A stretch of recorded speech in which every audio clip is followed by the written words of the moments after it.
فاعبد الله مخلصا له الدين.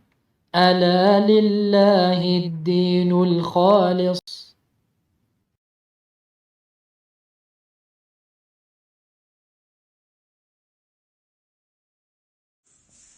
إن الحمد لله نحمده ونستعينه ونستغفره ونعوذ بالله من شرور أنفسنا ومن سيئات أعمالنا.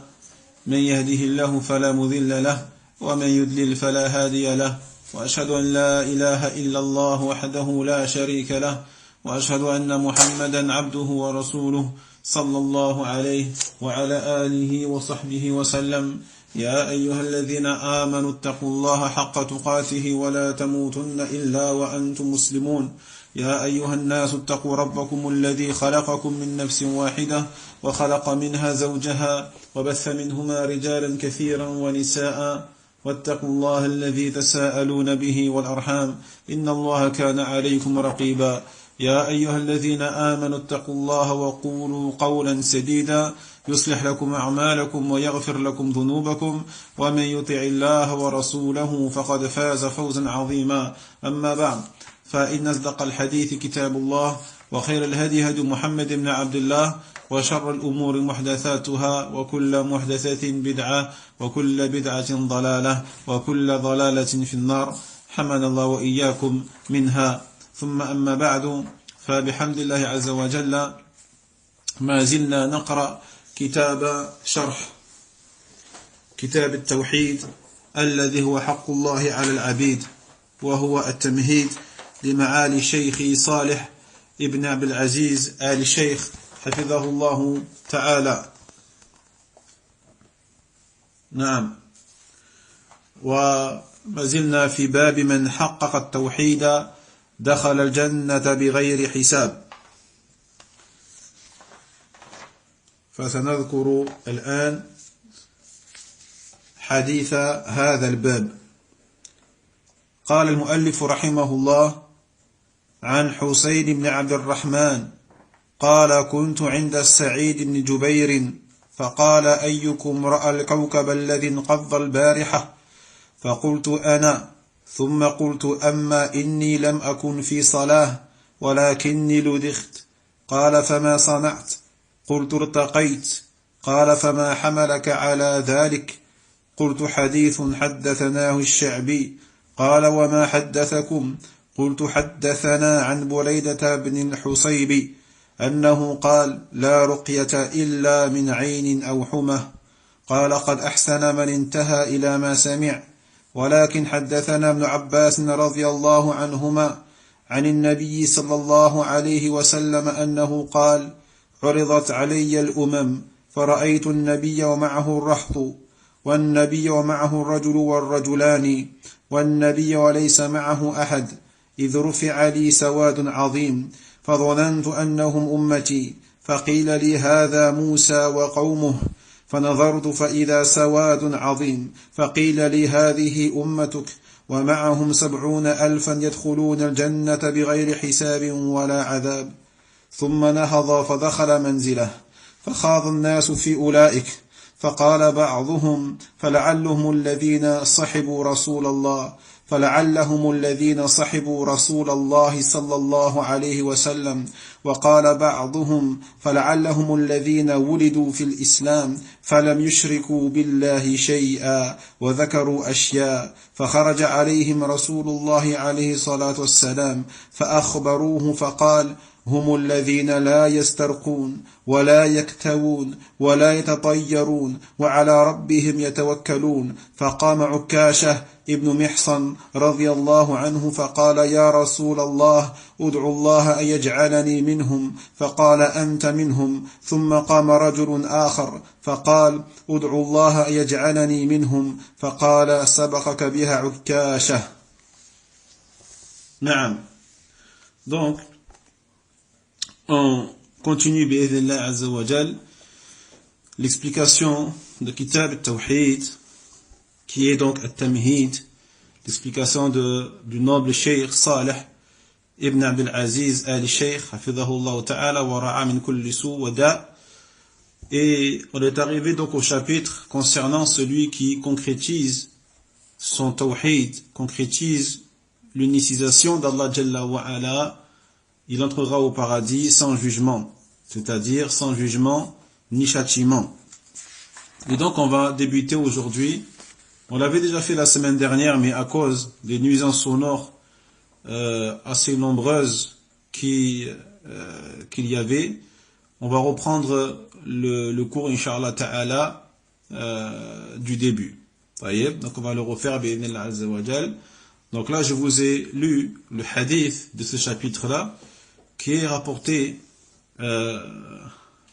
par Tabi'i, qui s'appelle Hussein ibn Abdurrahman, et de la deuxième moitié dans le hadith de Ibn Abbas, radiyallahu anhuma.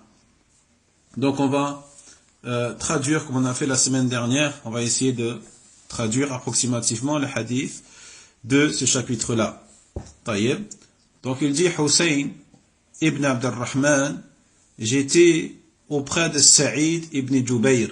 Donc Saïd ibn Jubayr fait partie également des Tabi'in, et parmi les élèves de Ibn Umar et aussi de Ibn Abbas radiyallahu anhum. Donc il dit Saïd ibn Jubayr, lequel d'entre vous a vu l'étoile filante al-Bariha, donc hier soir, la nuit dernière. Donc al-Bariha, comme on avait dit, et comme l'a mentionné le Cheikh Al-Uthaymin, rahimahullah ta'ala, c'est un terme qu'on va utiliser pour parler de la nuit dernière. Mais on va l'utiliser lorsque on parle au moment de l'évocation de la nuit dernière, c'est le moment qui se trouve avant al-zawal, avant le zénith. Donc, c'est-à-dire que lorsque tu vas t'exprimer et que tu te trouves avant l'heure du zénith, donc durant la matinée, et que tu veux parler de la veille ou de la nuit précédente, tu vas utiliser le terme al-bariha. Tu vas dire al-bariha hasala kada wa kada. Il s'est passé ceci et cela. Mais si tu te trouves après le zénith, donc durant l'après-midi, mathalan, après le dhuhr, là, lorsque tu vas parler de la veille, de la nuit précédente, eh bien là, tu vas dire hadihi al-layla, cette nuit, et non al-bariha. Naam. Taïeb. Donc il leur a demandé, qui d'entre vous a vu l'étoile filante hier soir? J'ai dit, donc celui qui parle ici c'est Hussein ibn Abdurrahman, j'ai dit moi. Ensuite j'ai dit, mais quant à moi, je n'étais pas en prière. طيب فقلنا إن القائل هنا هو حسين ابن عبد الرحمن. ولماذا قال ذلك؟ لأنه كان يخاف أن يظن الحاضرون أنه رآه وهو يصلي فنفى عن نفسه إيهام العبادة. وهذا يدل على فضل السلف وحرصهم على الإخلاص وبعدهم عن الرياء والتزين بما ليس فيهم. Donc celui qui dit quant à moi je n'étais pas en prière, qui est-ce qui dit ça? C'est Hussein ibn Abdurrahman, qui était donc à ce moment-là auprès de Saïd ibn Jubayr, qui a posé la question. Donc il a répondu, moi je l'ai vu mais je n'étais pas en prière. Pourquoi a-t-il précisé et a-t-il rajouté cette précision-là? Eh bien parce qu'il avait peur que les gens présents à ce moment-là croient qu'il a vu l'étoile filante alors qu'il était en train de prier une prière nocturne. Donc pour pas que les gens pensent une chose de lui qui n'est pas correcte et pensent qu'il a fait quelque chose, une adoration qui est l'une des plus grandes adorations, le fait de prier la nuit alors qu'il n'était pas en train de prier, eh bien il a précisé que il était réveillé à ce moment-là pour d'autres raisons qu'on va dire par la suite. Donc cela nous indique premièrement la valeur des salaf, le rang, la sincérité des pieux prédécesseurs, et le fait que c'était des gens qui étaient soucieux de l'ikhlas, de la sincérité absolue pour Allah subhanahu wa ta'ala, et qu'ils étaient loin de l'ostentation ou le fait de se parer ou de faire croire aux gens qu'ils possèdent ou qu'ils font des choses qu'ils ne font pas. Vous voyez?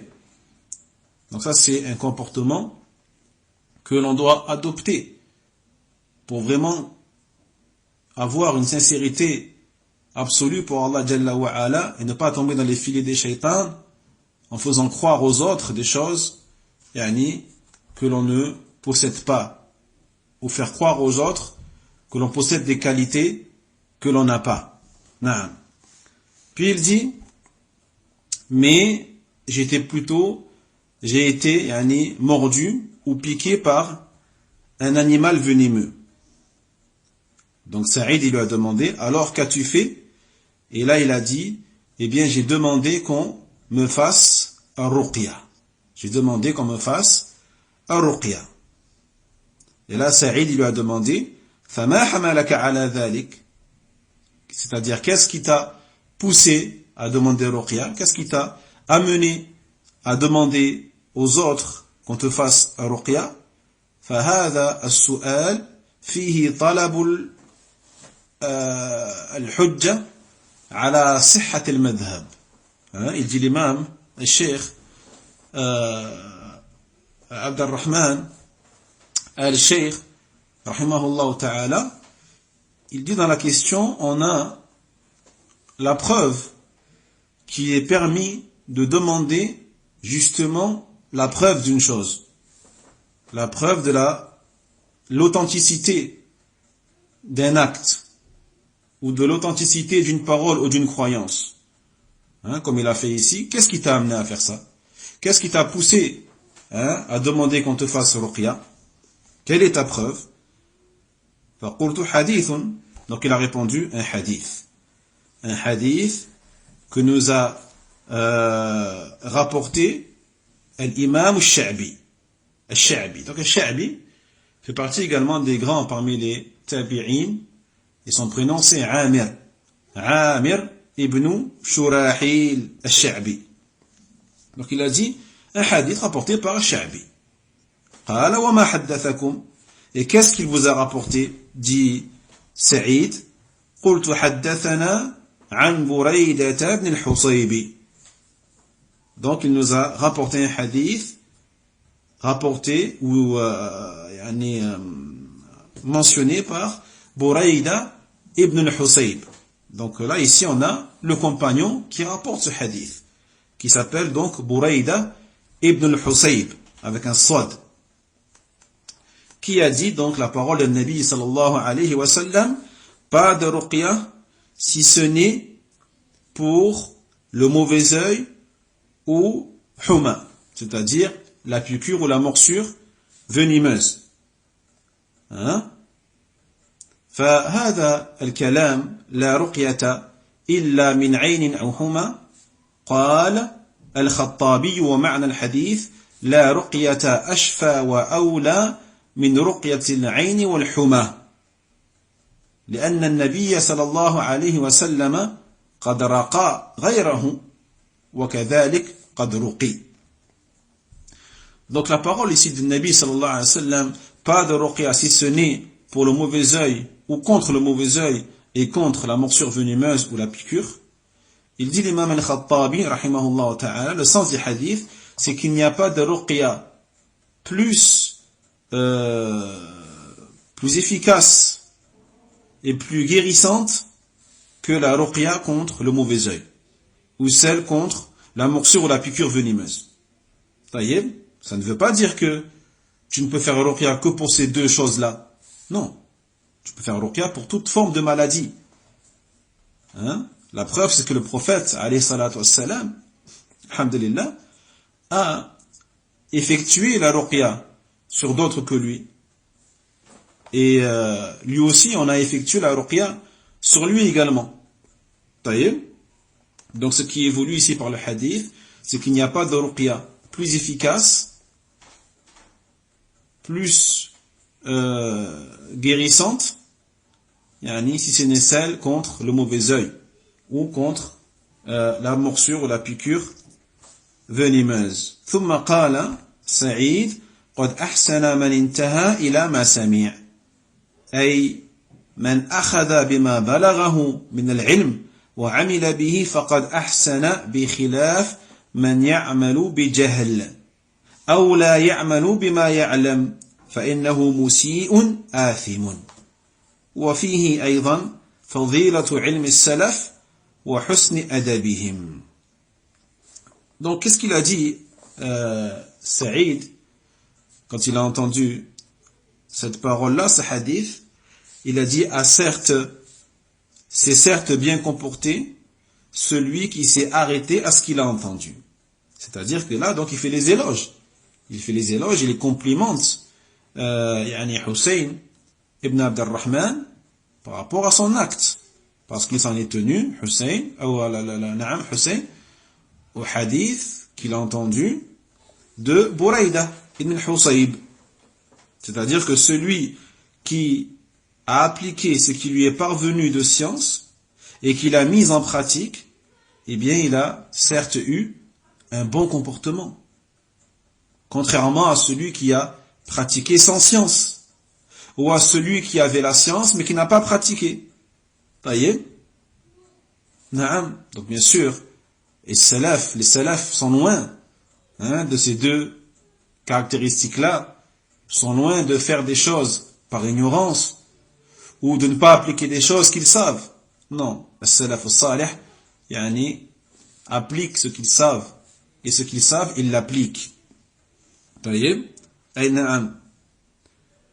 ثم يقول ولكن أي سعيد يقول ولكن حدثنا ابن عباس عن النبي صلى الله عليه وسلم أنه قال. Donc il dit mais Ibn Abbas radiyallahu anhuma nous a mentionné un autre hadith du prophète sallallahu alayhi wa sallam qui a dit les communautés m'ont été exposées et j'ai vu le prophète qui avait avec lui un rahto. Donc un raht, on avait dit déjà la semaine dernière, c'est un groupe de moins de 10 personnes. C'est un groupe de moins de 10 personnes. Et certains disent même que c'est un groupe qui est composé uniquement d'hommes, dans lesquels il n'y a pas de femmes. Puis il dit, et j'ai vu le prophète qui avait avec lui un homme et deux hommes. Et j'ai vu le prophète qui était tout seul, c'est-à-dire qui n'avait personne avec lui. فهذا فيه رد على من احتج بالكثرة كما قال العلماء. Donc on a dans cette vision de Nabi sallallahu alayhi wa sallam la preuve de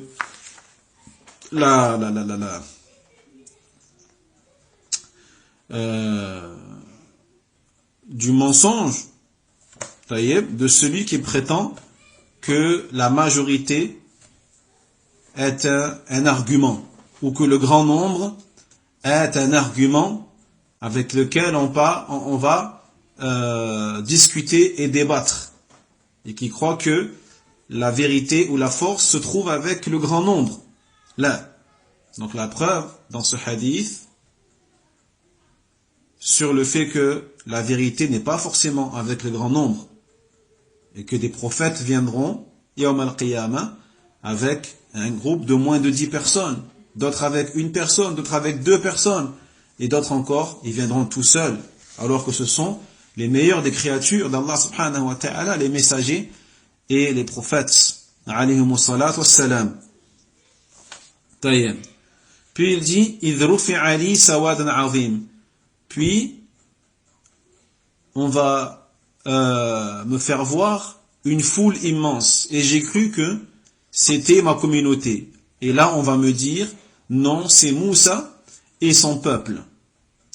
Et j'ai regardé et j'ai vu encore une foule immense. Et là, on m'a dit, ceci est ta communauté. Et parmi eux, ou avec eux, il y a 70 000 personnes qui entreront au paradis sans jugement ni châtiment. Ensuite, le prophète, alayhi salatu wassalam, s'est levé. Et il est rentré chez lui. Et les gens ont commencé à discuter. Les gens ont commencé à discuter sur ces gens-là. Qui sont ces gens-là? Donc certains ont dit, peut-être que ce sont ceux qui ont accompagné le messager d'Allah sallallahu alayhi wa sallam, ses compagnons. D'autres ont dit, peut-être que ce sont ceux qui sont nés dans l'islam et qui n'ont rien associé à Allah Jalla wa Ala depuis leur naissance. Ils ont mentionné encore d'autres choses et suppositions. Jusqu'à ce que le prophète, alayhi salatu wassalam, il est sorti vers eux et ils lui ont donc informé le sujet de leur discussion. Et il a dit donc, ces gens-là, qui entreront au paradis sans jugement ni châtiment, ce sont ceux qui n'ont pas demandé ruqya. Donc première qualité, ils n'ont pas demandé, ils n'ont pas sollicité qui que ce soit pour leur faire ruqya. Deuxième qualité, ils n'ont pas demandé également qu'on leur fasse la cautérisation. Troisièmement, ils n'ont pas fait preuve de tiyara ou de tatayyur, c'est-à-dire c'est une forme de superstition. Et quatrième qualité, ceux qui ont placé en leur Seigneur leur confiance. Puis, lorsque le Nabi sallallahu alayhi wa sallam il a dit ça, un compagnon s'est levé, qui s'appelle Ukasha ibn Mihsan, radiyallahu anhu. Il s'est levé et il a dit, ô messager d'Allah, invoque Allah afin qu'il me mette parmi eux, parmi ces gens-là. Et là, il a répondu le prophète sallallahu alayhi wa sallam, tu en fais partie. Ensuite, un autre homme s'est levé et il a dit la même chose que Ukasha, invoque Allah afin qu'il me mette parmi eux. Et là, le prophète de lui répondre, Ukasha, t'as certes devancé. Ukasha, t'as certes devancé. Non. إذن يقول الشيخ صالح حفظه الله تعالى أما الحديث فطويل الحديث فطويل وموضع الشاهد منه قوله عليه الصلاة والسلام فنظرت فإذا سواد عظيم فقيل لهذه أمتك ومعهم 70,000 يدخلون الجنة بغير حساب ولا عذاب ثم نهض فدخل منزله فخاض الناس في أولئك فقال بعضهم فلعلهم الذين صحبوا رسول الله صلى الله عليه وسلم وقال بعضهم فلعلهم الذين ولدوا في الإسلام فلم يشركوا بالله شيئا وذكروا أشياء فخرج عليهم رسول الله عليه الصلاة والسلام فأخبروه فقال هم الذين لا يسترقون ولا يكتوون ولا يتطيرون وعلى ربهم يتوكلون. Donc le hadith il est long, on vient de le traduire bihamdillah azza wa jal, mais bien sûr le passage qui est directement lié au chapitre que l'on est en train d'étudier, c'est lorsque le Nabi sallallahu alayhi wa sallam il expose le moment où on va lui exposer les communautés. Et lorsqu'il a dit donc j'ai vu une foule immense et là on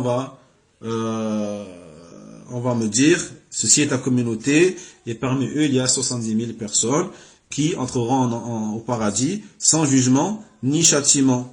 Jusqu'à ce que le prophète sallallahu alayhi wa sallam a informé donc les gens qui étaient ces gens-là et il a dit ce sont ceux qui ne demandent pas ruqya, qui ne demandent pas la cautérisation, qui ne font pas preuve de superstition et qui placent leur confiance en leur Seigneur. فهذا الحديث في صفة الذين يدخلون الجنة بغير حساب ولا عذاب وهذه صفة من صفاتهم وتلك الصفة خاصة بهم ولا يلتبس أمرهم بغيرهم لأن هذه الصفة كالشامة يعرفون بها فمن هم الذين حققوا التوحيد الجواب في قوله هم الذين لا يسترقون ولا يكتوون ولا يتطيرون وعلى ربهم يتوكلون فذكر 4 صفات الأولى أنهم لا يسترقون ومعنى لا يسترقون أي لا يطلبون الرقية لأن الطالب للرقية يكون في قلبه ميل للراقي حتى يرفع ما به من جهة السبب وهذا النفي الوارد في قوله لا يسترقون لأن الناس تتعلق قلوبهم بالرقية جدا أكثر من تعلقهم بالطب والنحو. فالعرب في الجاهلية وهكذا هو حال أكثر الناس يتعلقون بالرقية، فالقلب يتعلق بالراقي وبالرقية، وهذا ينافي كمال التوكل على الله سبحانه وتعالى. وأما ما جاء في بعض الروايات أنهم الذين لا يرقون فهذا غلط، وهو لفظ شاذ لأن الراقي محسن إلى غيره، والصواب ما جاء في هذه الرواية من أنهم الذين لا يسترقون. طيب، il dit le cheikh rahimahullah ta'ala wa hafidha, ce hadith contient les qualités donc de ceux qui vont entrer au paradis sans jugement ni châtiment. Donc ce ne sont pas bien sûr une liste de qualités, une liste exhaustive, mais c'est 4 qualités que l'on trouve chez eux, parmi toutes les qualités qu'ils possèdent. Voyez, mais ce qu'on sait par contre, c'est que ce sont 4 qualités qui sont spécifiques à eux, à eux, et avec lesquelles on va les différencier des autres personnes. D'accord? Et na'am. Donc il dit, qui sont donc ceux qui ont réalisé leur tawhid à la perfection? La réponse, même du prophète lui-même, alayhi salatu wassalam, ceux qui ne demandent pas ar-ruqya, ceux qui ne demandent pas la cautérisation, ceux qui ne font pas preuve de superstition et qui placent leur confiance en leur Seigneur, tabaraka wa ta'ala. Donc on a 4 qualités ici. La première qualité, ceux qui ne demandent pas ruqya. D'accord? Car celui qui demande qu'on lui fasse ruqya, eh bien, cela indique une chose, premièrement, le fait que dans son cœur, il y a un penchant pour raqi. Pour celui qui pratique la ruqya, eh bien, le cœur du malade a un certain penchant pour lui. Pourquoi? Parce qu'il va demander. Car s'il n'avait pas ce penchant-là pour la personne en question, il n'aurait pas demandé qu'on lui fasse ruqya. Au contraire, il aurait fait ruqya sur lui-même, sans demander à qui que ce soit. Voyez? Et ce, même si, bien sûr, il croit, il y a la conviction que ce n'est qu'une cause, malgré ça, le fait qu'il aille lui demander, eh bien, montre quand même qu'il a un certain penchant dans son cœur. Voyez? Donc, pourquoi ici, le Nabi sallallahu alayhi wa sallam, il a cité cette négation qui est ceux qui ne demandent pas ar-ruqya? Eh bien, tout simplement parce que les gens, leurs cœurs sont attachés à la ruqya de manière très forte. Voyez? Plus forte que leur attachement à d'autres médecines ou à d'autres traitements médicaux. Voyez? Donc les Arabes, à l'époque pré-islamique, et ceci est le cas aujourd'hui encore de la majorité des gens, leur cœur est attaché fortement à la ruqya. Voyez? Et leur cœur, donc, il est non seulement attaché à la ruqya plus que les autres formes de médecine, mais aussi il est attaché à celui qui va la pratiquer, à celui qui va pratiquer la ruqya sur les malades. Et cela donc va en opposition, en vérité, s'oppose à la plénitude, à la complétude et à la perfection de la confiance en Allah subhanahu wa ta'ala. Concernant, il dit le cheikh, certaines narrations et certaines versions du hadith qui, au lieu d'avoir rapporté la parole alladhina la yastarqun, ceux qui demandent ruqya, il a été rapporté la yarqun, c'est-à-dire ceux qui ne font pas ruqya. Donc différence entre le fait de ne pas demander ruqya et le fait de ne pas faire ruqya. Voyez, le cheikh dit ceci est une erreur. Ceci est une erreur malgré le fait que la deuxième version a malgré ça été rapportée par un rapporteur qui est à la base digne de confiance. Mais sa version à lui contredit toutes les autres versions qui sont encore plus forte que la sienne. D'accord? Donc toutes les versions fortes incluent la parole la yastarqoun, alors que sa version à lui, elle dit la yarqoun. Donc on dit que sa version, elle est marginale, elle est shadh, et donc cela indique sa faiblesse. Ayna. Donc la version authentique, c'est la yastarqoun, c'est-à-dire ceux qui ne demandent pas ruqya. Taïeb? Naam. Donc raqi, celui qui fait ruqya, qui applique la ruqya et qui l'effectue sur les autres, il est muhsin. C'est quelqu'un qui fait preuve de bienfaisance et de bienveillance à l'égard des autres. Donc il n'y a aucun mal à ce que tu fasses ruqya pour les autres. Et bi'idhnillah azza wa jal, tu es récompensé par Allah subhanahu wa ta'ala. Donc on ne peut pas dire que pour entrer au paradis sans jugement ni châtiment, il faut ne pas effectuer de ruqya du tout. Là, ça n'est pas juste. Alors que le fait de faire ruqya, c'est une bonne action, hein, récompensée par Allah subhanahu wa ta'ala. Donc, la version qui est authentique ici et qui est correcte, c'est la version qui dit « Alladhina la yastarqoun » ceux qui ne demandent pas ruqya. نعم. الصفة الثانية قال ولا يكتوون والكي مكروه في أصله لأن فيه تعذيبا بالنار مع أنه معذور به شرعا ولكن فيه كراهة والعرب تعتقد أن الكي يحدث المقصود دائما فلهذا تتعلق قلوبهم بالكي فصار تعلق القلب بهذا الكي من جهة أنه سبب يؤثر دائما ومعلوم أن الكي يؤثر بإذن الله جل وعلا إذا اجتمعت الأسباب وانتفت الموانع فالنفي لأجل أن في الكي بخصوصه ما يتعلق الناس به من أجله. Deuxième caractéristique des gens qui vont entrer au paradis sans jugement ni châtiment, il dit, le prophète, alayhi salatu wassalam, ceux qui ne demandent pas la cautérisation. Ceux qui ne demandent pas la cautérisation. Hein? Donc, al-kay, la cautérisation, à la base, c'est quelque chose qui est détestable. Ce n'est pas quelque chose qui est interdit. Mais c'est quelque chose qui est détestable. Naam. Parce qu'il y a dans cette façon de soigner, que ce soit une blessure ou autre parmi les maladies, une forme de torture.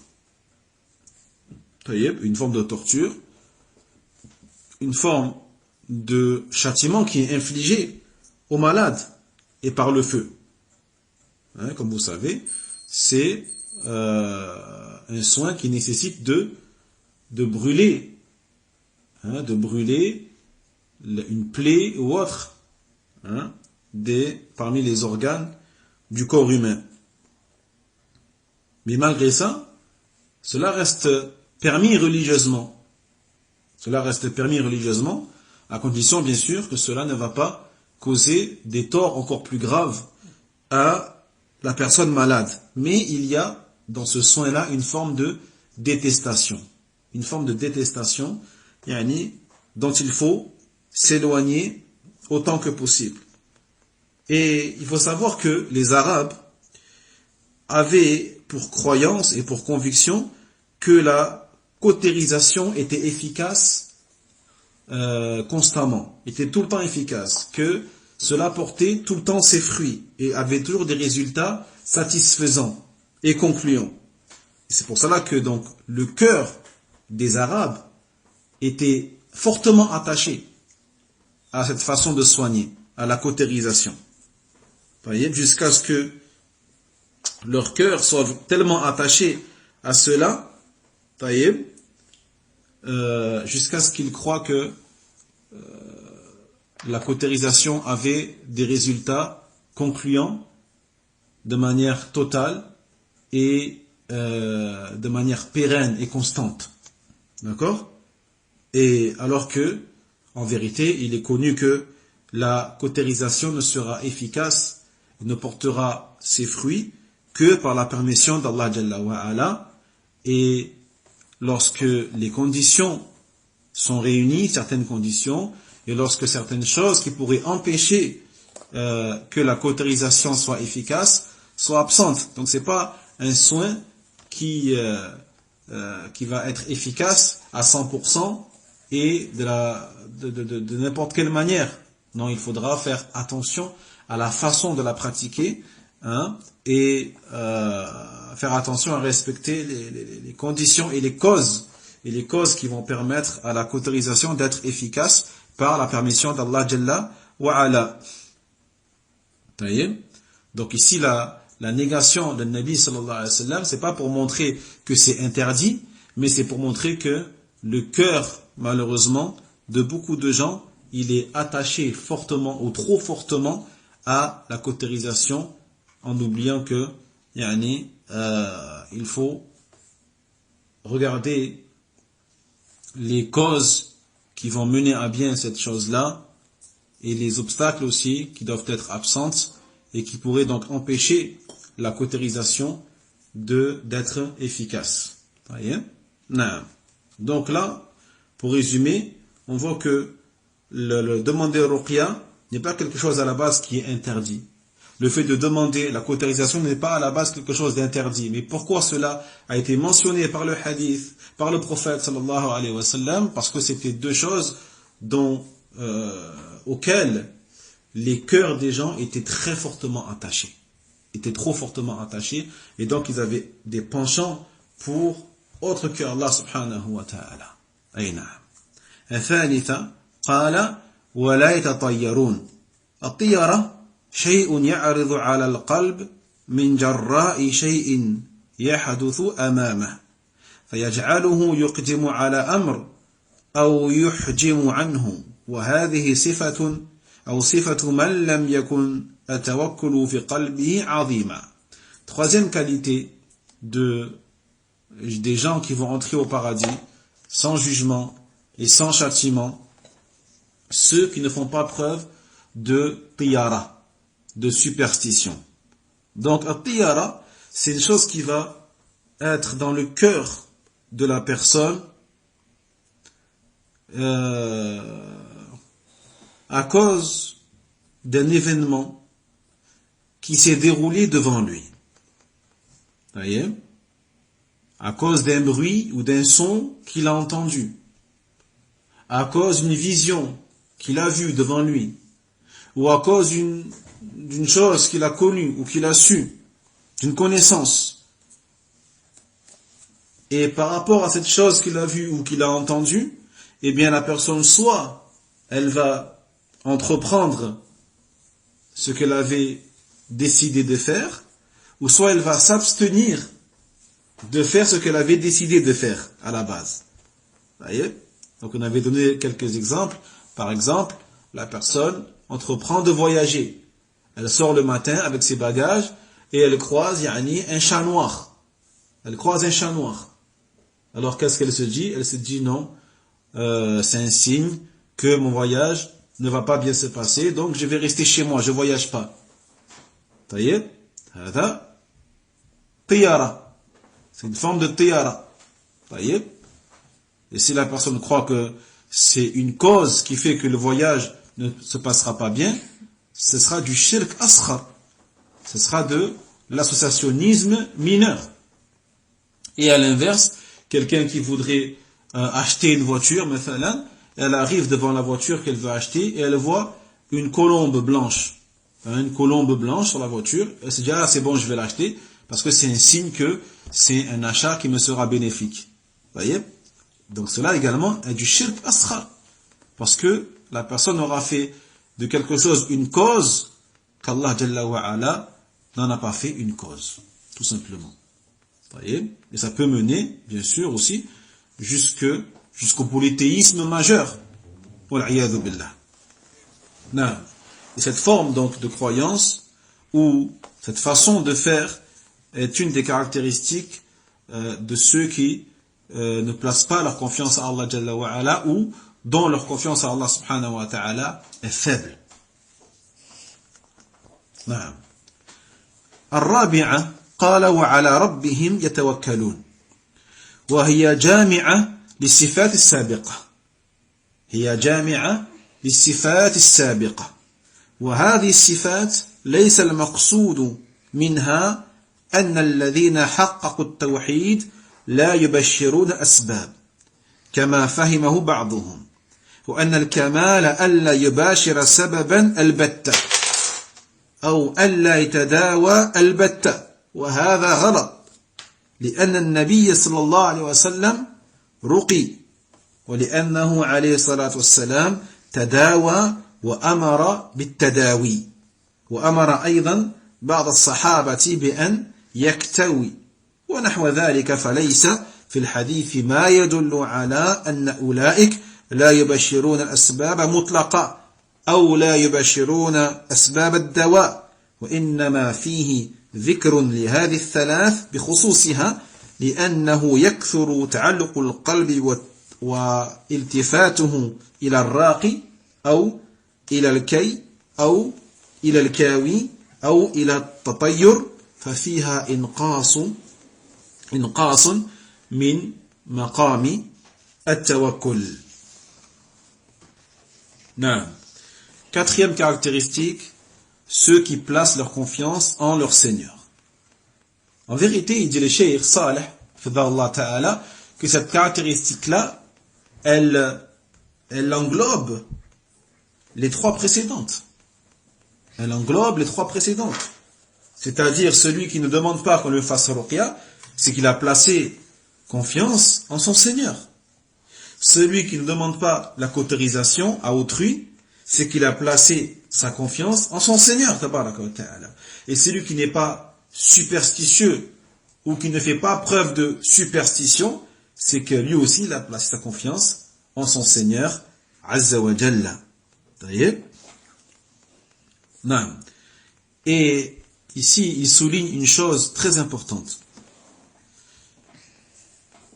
Le prophète alayhi salatu wassalam n'a pas mentionné ces différentes caractéristiques pour dire que celui qui veut concrétiser et réaliser à la perfection son tawhid, il faut qu'il ne fasse pas de cause ou qu'il ne fasse pas appel aux causes qu'Allah Jalla wa Ala a légiférées, comme certains l'ont compris. Certains croient que pour justement faire partie de ces gens qui vont entrer au paradis sans jugement ni châtiment, il faudrait qu'on place notre confiance à Allah Jalla wa Ala sans faire de cause. En vérité, ceci est de la folie et est de la sottise. Il n'y a pas de tawakkul sans cause. Celui qui ne fait pas les causes, en vérité, il n'a pas placé sa confiance en Allah Jalla wa Ala. Voyez? Et celui qui fait des causes et qui place sa confiance dans les causes, eh bien lui, il aura commis du shirk. Donc attention, la vraie confiance à Allah, at-tawakkul ala Allah Jalla wa Ala, c'est le fait de confier toutes ses affaires à Allah subhanahu wa ta'ala, bittikhad al-asbab, ou ma'attikhad al-asbab, en effectuant les causes. Ceci est la confiance à Allah Jalla wa Ala légiférée et demandée par Allah subhanahu wa ta'ala à ses serviteurs. Voyez? Contrairement à ceux qui croient que justement avoir une confiance parfaite en Allah Jalla wa Ala, eh bien c'est le fait de ne pas provoquer de cause, de ne pas se soigner, mathalan. Ceci est une erreur monumentale, car le prophète sallallahu alayhi wa sallam lui-même, on lui a fait ruqya. On lui a fait ruqya. فقد رقاه جبريل عليه السلام كما رواه مسلم في صحيحه كتاب السلام في حديث أبي سعيد الخدري رضي الله عنه أن جبريل أتى النبي عليه الصلاة والسلام فقال يا محمد اشتكيت؟ قال نعم. قال بسم الله أرقيك من كل شيء يؤذيك من شر كل نفس أو عين حاسد الله يشفيك بسم الله أرقيك. Le prophète lui-même, encore une fois, on lui a fait ruqya. Et parmi ceux qui lui ont fait ruqya, Jibril alayhi salam, l'ange. Jibril alayhi salam, comme l'a rapporté Abu Sa'id al-Khudri, qui a dit que Jibril est venu voir le prophète sallallahu alayhi wa sallam et lui a dit Ya Muhammad, es-tu malade? Et là il a répondu le prophète, oui je suis malade. Et là il a dit Jibril, en lui faisant ruqya, au nom d'Allah, je te fais ruqya, contre toute chose qui te porte préjudice, contre le mal de toute créature et le mauvais œil de tout jaloux, qu'Allah te guérisse, au nom d'Allah, je te fais ruqya. Taïeb. Parce que le prophète, sallallahu alayhi wa sallam, lui-même s'est soigné et a même ordonné à ses compagnons et à sa communauté de se soigner.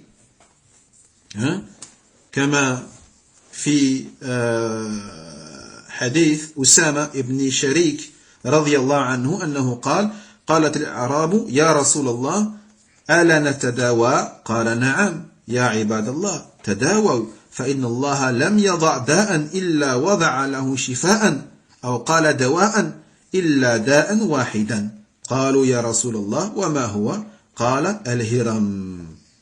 La preuve donc c'est le hadith de Usama ibn Sharik radiyallahu anhu qui a dit que les Bédouins ont dit ô messager d'Allah, doit-on nous soigner?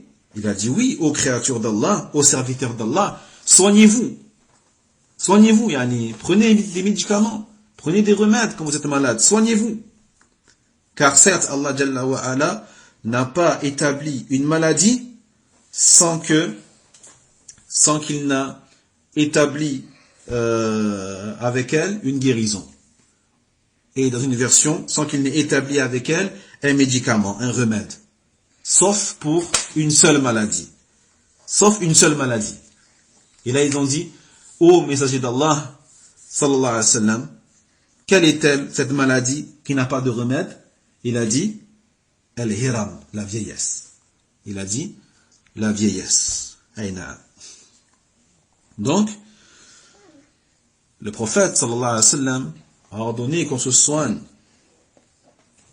Il a ordonné à certains de ses compagnons même de faire la cautérisation. Alors qu'on en a vu tout à l'heure que la cautérisation, à la base, elle est détestable. Mais il se peut que lorsque le besoin est présent et que les causes sont présentes, eh bien, il se peut que la cautérisation soit la meilleure ou le meilleur des remèdes. Taïeb. Naam. Et autre que cela, parmi les soins, donc il n'y a pas dans ce hadith-là, quelque chose qui prouverait que ces gens-là qui vont entrer au paradis sans jugement ni châtiment sont des gens qui ne font pas les causes. Non, on doit faire les causes. On doit faire les causes. Et bien sûr, la première des causes, c'est la dua.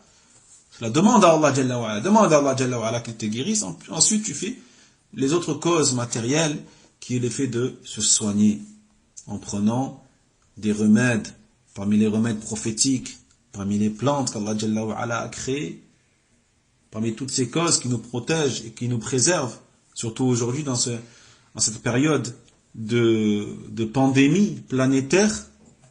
Certains, ils te disent, tu les vois dehors en train de discuter, et serrés les uns contre les autres, sans masque, sans gants, sans rien du tout, et ils te disent, nous on place notre confiance à Allah Jalla wa Ala. Là, ceci n'est en aucun cas une confiance à Allah subhanahu wa ta'ala. Ceci est de la stupidité. Et une opposition vis-à-vis de la charia d'Allah Jalla wa Ala et vis-à-vis de la parole des ulama. Est-ce que ceux-là, ils ont une confiance à Allah plus grande que celle des ulama qui sont en train de nous dire, ne sortez pas, protégez-vous, protégez les autres. Donc on voit ici, dans ce hadith, que la vraie confiance à Allah subhanahu wa ta'ala, ce n'est pas ne faire aucune cause. Au contraire, c'est place ta confiance du cœur en Allah et avec tes membres, avec tes bras, avec tes pieds, avec ta bouche, prends les remèdes et prends les médicaments qu'il faut que tu prennes. Et préserve-toi. Aïnaam. Donc ici, il a mentionné ces trois caractéristiques-là, ceux qui ne demandent pas ruqya, ceux qui ne demandent pas la cautérisation, ceux qui ne font pas preuve de superstition, parce que ces trois choses-là sont des choses pour lesquels les cœurs des humains et la pensée des humains, ou vers lesquels les personnes sont beaucoup tournées, vers lesquels ils sont beaucoup orientés. Hein? Le cœur des gens est très orienté, très attaché aux ruqat, à ceux qui font la ruqya, on le voit aujourd'hui. Il y en a certains même qui vont ouvrir des cabinets de ruqya, parce qu'il y a énormément de gens qui sont attachés à ces gens-là et qui les mettent à des degrés de guérisseurs. Allah al-Musta'an, et ils oublient que c'est Allah Jalla wa Ala qui guérit. Ils oublient que c'est Allah subhanahu wa ta'ala qui guérit. Certains sont énormément attachés à la cautérisation. Certains sont trop attachés à la personne qui va pratiquer la cautérisation, au médecin. Certains ils sont attachés à tout ce qu'ils vont prendre comme signe extérieur, hein, comme superstition, etc., etc. Et donc, toutes ces choses-là ne font que diminuer le degré de confiance à Allah subhanahu wa ta'ala. Ne font que diminuer le degré de confiance en Allah jalla wa ala. Walhamdulillah, أظن أننا نكتفي بهذا القدر بإذن الله عز وجل ونسأل الله تبارك وتعالى أن يعلمنا ما ينفعنا وينفعنا بما علمنا والعلم عند الله وآخر دعوانا أن الحمد لله رب العالمين وصلى الله على نبينا محمد وعلى آله وأصحابه إخوانه إلى يوم الدين وسلم تسليما وبارك الله فيكم والسلام عليكم ورحمة الله وبركاته. وينجي الله الذين اتقوا بمفازتهم لا يمسهم السوء ولا هم يحزنون